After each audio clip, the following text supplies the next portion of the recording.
How to change username on Facebook on iPhone.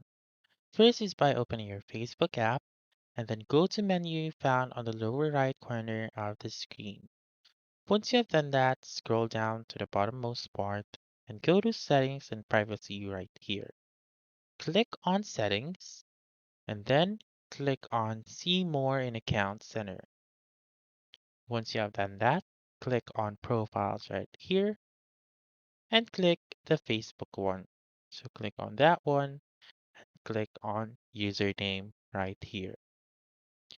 Then type in the username that you want and then click on Done once you are done.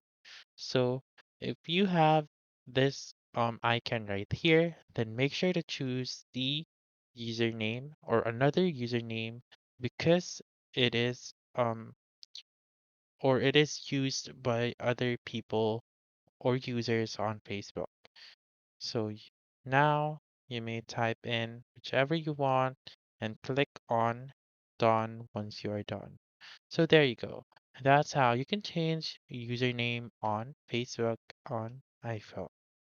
So that's all for this video. Let me know in the comments section if this works out for you.